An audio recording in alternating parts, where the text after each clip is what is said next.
サワディカー。はい。それでは、カーリー大学。今回も、龍馬が行くをやっていきたいと思います。今回は7巻ですね。で、前回は、播磨之助が証言をしているところに、彦根者が現れた。で、その彦根者を橋の上から見下ろしているのが、この東兵衛なんですよ。って思うじゃないですか。ただ、これはもう結論から言ってしまうと、東兵衛があらかじめこの彦根の者と打ち合わせをしていたんですよ。芝居を打っていたんですよ。東兵衛としては。要するに、東兵衛としては、私たちはご覧の通り、坂本龍馬ともうはぐれてしまったと。でもって、オイラには播磨之助を守る義理なんてないと。20両でどうだということを持ちかけるんですよ。日が落ちたら播磨之助を一人にするから、あとは煮るなり焼くなり好きにやってくんな。これで橋の下に現れたのがこの彦根者。つまり、井伊直弼の手下どもですよ。で、この彦根者にしたら、東兵衛に対しては無警戒じゃないですか。その隙を狙って、東兵衛が後ろからずさりですよ。すまねえな。オタクとまともに切り合ったら、こっちの命が危ねえんで、ちょっと芝居を打たせてもらいましたよ。こういうことなんですよ。一方、龍馬と赤蔵なんですが、赤蔵がちょっと東兵衛らを探してくるんで、旦那は宿で待っててください。と言って探しに行くんですよ。で、少しして赤蔵が橋の下の死体を見つけて、龍馬のところに帰ってくる。龍馬と赤蔵は死体のところまで行って、それを彦根者の死体と確認する。その死体には東兵衛の刀が刺さっているじゃないですか。つまり、東兵衛と播磨之助はすでにここを立ち去り、先を急いでいるというメッセージなんですよ。東兵衛のアホが何も殺すことはなかったかじゃ。そいつは腕に自信があるから言えるんですよ。相手は彦根藩の刺客ですぜ。別に東兵衛をかばうつもりはねえが、奴が先にやらなかったら一緒にいた京侍のお命はなかったはずですよ。そりゃそうじゃが、旦那。今回はあっしに免じて奴を責めないでやってください。命がけで守ったのは旦那のことを慕えばこそだ。こうして龍馬は東兵衛に追いつくんですが、ほれ、お前の担当じゃ。と言って、特に人殺しのことは問い詰めないんですよ。赤蔵のコメントで思うところがあったのでしょう。播磨之助殿。この近江まで来れば今日までは目と鼻の先じゃ。これで安心ですな。いいえ、この宿場町の噂では今日はもはや鬼の巣になっているようです。尊王攘夷派の志士たちは毎日のように幕府の役人に捕らえられているらしい。中でも京都奉行所与力渡辺金三郎は血眼になって尊王の志士を探し回っているようです。お泊まりの皆々様、京都西町奉行所与力渡辺金三郎様、ご出役にてお人改めでございます。ご神妙に願わしゅうございます。渡辺金三郎。ということで、早速噂の渡辺金三郎。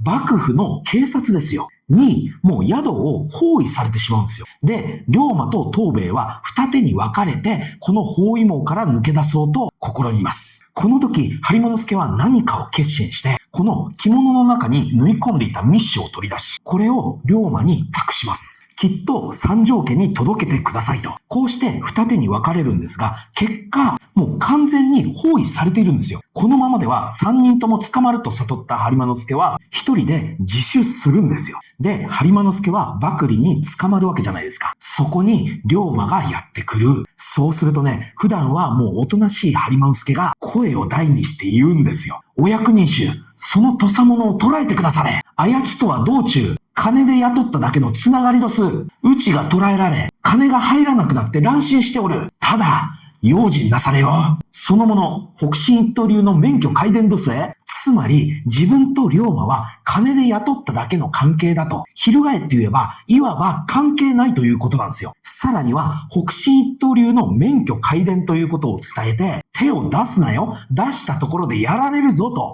と同時に龍馬に対しては助けてくれるなよと。なんせ西町奉行所ですから、相手が悪いんですよ。金一個ないんですよ。だから、一時の感情で助けてくれるなという播磨之助からのメッセージなんですよ。播磨之助なりの義を貫き通してるんですよ。龍馬がお寺かどこかの縁側に座っているんですよ。そこに東兵衛が現れる。無事だったかい？へい、播磨の旦那に助けられやした。わしも一緒じゃ、東兵衛。人間は危機に立った時、初めて本当の値打ちが見えるもんなんじゃな。偉い男じゃった。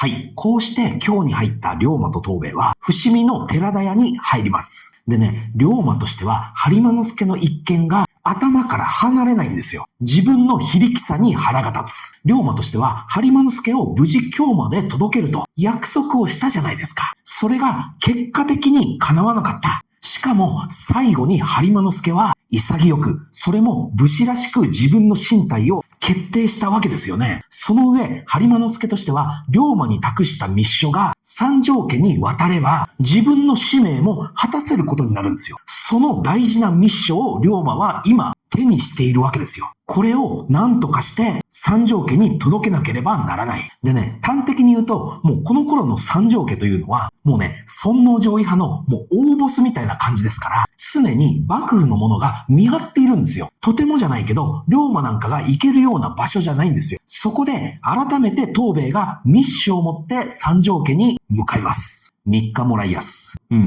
頼む。で、東兵衛は何とかして三条家に侵入。お田津様に坂本龍馬からの密書ですという風に確かに届けることができます。ただし、そこに至るまでにどうしてもということで人一人を殺してしまいます。これは岡っ引きといって奉行所の正規の構成員ではないんですが、いずれにしても奉行所に属する人間を殺してしまうんですよ。ともかくも東兵衛がお田津様のお返事を持って龍馬のところに戻ってきます。で、清水三年坂の料亭、あけぼので落ち合うことになるんですよ。ちなみにこのあけぼの、現在も和食屋さんとして残っています。普通にね、龍馬御膳とか美味しい和食が楽しめますよ。ともかくも龍馬はお田津様とあけぼので落ち合うことになります。で、東兵衛なんですよ。その時寺田屋で待っていたんですが、どうも胸騒ぎがするということで、あけぼのまで一人で向かいます。その後を密偵の者に後をつかれる。なんじゃ東兵衛か、何かあったか？別に何もございません。旦那の元気な顔を拝めればそれで、東兵衛上がれ、つけられちゃる。こうした流れで、東兵衛は奉行所の手先の者をやったことを白状します。お前が文吉の手先を殺してたか？仕方がなかったんで、あのままつけられたら旦那のことがバレちまう。それだけの理由で人を殺してたか？アホ、このろくでなしが。旦那だって人殺しの術を使う剣客でしょうが、盗賊の人殺しと一緒にするな。武士の剣は1000年の間、考え抜かれた義と断りと法とがある武士道じゃ。武士はその道によって人を切り、時には己をも切る。なに勝手なことを言ってんだい。殺しは殺し、一緒だろ？おまん！あっしはね、もともと侍なんてものは大嫌いなんでさ。でもね、旦那だけは他の侍とは違うと思ってた。だから心から子分になりてえと思ったんだ。何が人間坂本龍馬だよ。ちゃんちゃらおかしいぜ。侍が武士の道で人を殺してるっていうなら、あっしだって自分の道で人を殺したんだ。そりゃどんな道じゃ。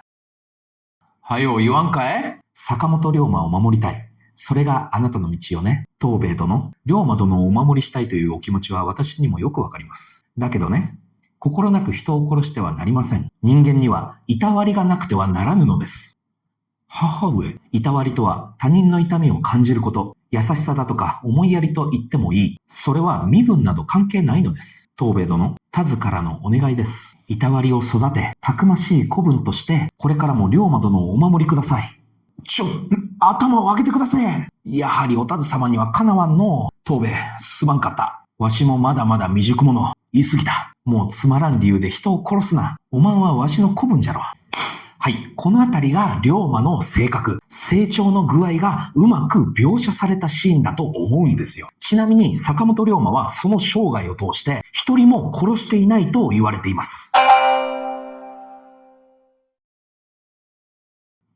はい。ということで、大阪に入った龍馬と東兵衛。二人してうどんを食べてるんですけど、龍馬は何やら本を読むのに夢中なんですよ。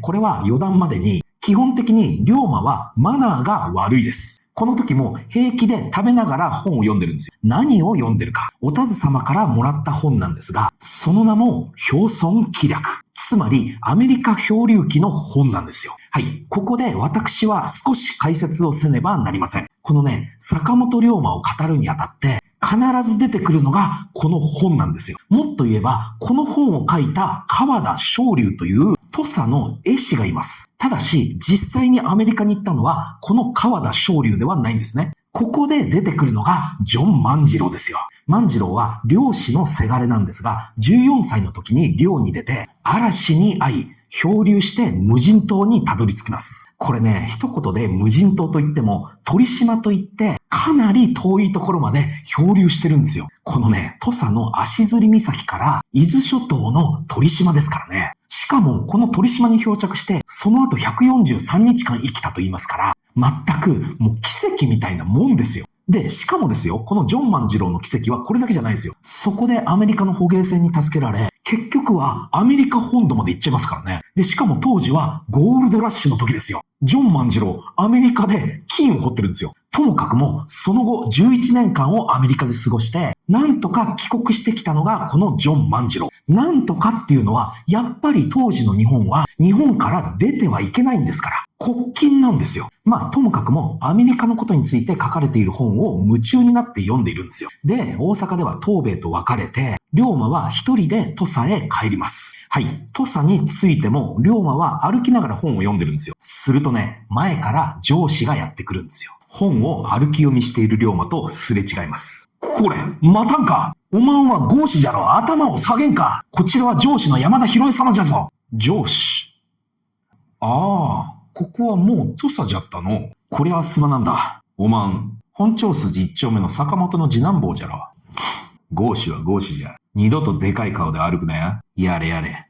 ここはちっとも変わっちょらんの。で、ともかくも土佐に帰った龍馬は、早速川田昇龍のところに通うようになります。ちなみに、この時にすでに川田昇龍の門徒になっているのが、万十や長次郎。それから、この時すでに武市半平太が土佐に戻ってきていて、随山塾という道場を開いているんですよ。そこで、池倉田、池田虎之進、こうした後々のストーリーに出てくる人物も登場します。でね、初めて川田昇龍のところに挨拶しに行った帰り道ですよ。龍馬さんと言って現れたのが、さっきも言いました池田虎之進。この虎之進とは、龍馬が江戸の剣術修行に行く前に通っていた姫野道場からの仲なんですよ。わしは姫野道場に通ってた時から、龍馬さんの背中を追いかけちょります。弟の忠一郎もアギんところに通っちょるがか？おまんら兄弟二人、仲よう姫野道場に通って稽古してたじゃろ。そうやって龍馬と虎之進が歩いていると、前方から男二人がやってきます。忠一郎じゃないかい？龍馬さん、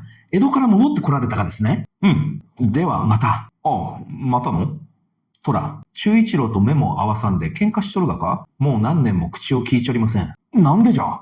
仲のいい兄弟じゃったろ。あやつめは竹地先生の塾にも通わずに、恥ずかしげもなく難色にうつつを抜かしちょる。愚にもつかぬ男ですき。なんじゃ、そんなことか。わしは男女の道のように男を好きになるっちゅうことはないけんど、男が男に惚れるっちゅうことならわかるの。この男のために命もいらんちゅう気持ちならわかるじゃろ。まあ、人間なんぞ一人一人違うから面白い。理解できんと決めつけて突き放すなんぞはつまらん。人を理解しようと近づく気持ちの方がずっと大切じゃ。昔のように仲良しや、たった一人の弟じゃろ。一方で、龍馬は川田昇龍のところに通います。そこには、例の万十や長次郎がいるわけですよ。何やら蘭学書を読んでいるんで、ちょっと読んで聞かせてくれ。ということで、長次郎がその蘭学書、この時の本は法律概論の本なんですが、これを解説します。オランダには議会と憲法というものがあって、憲法が国の最高の取り決めです。国王、つまり天子様や将軍様といえども、この憲法には服せざるを得んのです。そして議会ユーンが国政の最高の権威で選ばれた人が法律を決め、政治を進める内閣というものに入るのです。徳川家や諸大名が議会っちゅうことかい？それはちょっと違います。オランダには将軍も大名も武士もおらんです。議会を作る議員は人民の選挙、つまり入れ札で決めます。ほんまかい？オランダの政治は人民の幸福のためという建前があると書いております。おまん、それを読んで何も感じんか？ええか？今国の政治は徳川と諸大名の繁栄とその勝手都合のために行われてきた。しかも問題はそれを将軍から百姓までが当たり前だと思っちょることじゃ。はい。こうして龍馬はこの川田昇龍のところでまさに開花するんですよ。いいか、龍馬よ。薩摩は今国で唯一近代工業施設を持っちゃる精神犯じゃ。ペリーが浦賀に来た翌々年、3隻もの洋式軍艦を作り、幕府に献上しちょる。3隻もかえ？しかも造船だけではない。藩名より薩摩を見てきたが、鹿児島城下に新設された反射炉やガラス工場、旋盤などの工作機械に大砲工場、すべてが目から鱗じゃ。間違いなくこの先、薩摩が日本を引っ張っていくことになる。では土佐は？土佐ね。山田様、松井様、お許しください。こうして土下座して謝っているのが、あの虎之進の弟、忠一郎なんですよ。相手はあの上司の山田博恵。少し前に龍馬の頬をバンと叩いたあの山田ですよ。しかも酒に酔っている。わしも山田様も今宵はお城の主演で殿よりご酒をいただき、気分よう歩いちょったが、そっちからぶつかってきて名も名乗らんとはどういうことじゃ。ことを荒立てたくないゆえご勘弁を。おまんは豪士の分際で何様じゃ。もう名乗れんならここで腹を切れ。ほれ。はよせえ虫けら。上司に向かって刀を抜くか？鬼山だ。武士を面と向かって罵り、そのままで済むとお思いか？武士がどこにおる？わしには見えんのう。ほれ、腹がガラ空きじゃ。切りに来い。早く今回虫けら！鬼山だ！ここは上司だ、豪士だのくだらん身分制度が300年も続いちょる。遺敵を目の前にしてもなお、なんも変わろうともせん。それでは薩摩はもとより、長州の足元にも及ばんよ。土佐なんぞはクソ以下じゃ。ここで忠一郎は鬼山田に首をつかれます。夢見ていますか？この国の未来をもがいていますか？明日を生きるため志高く駆け抜けた同士の使い切られた命に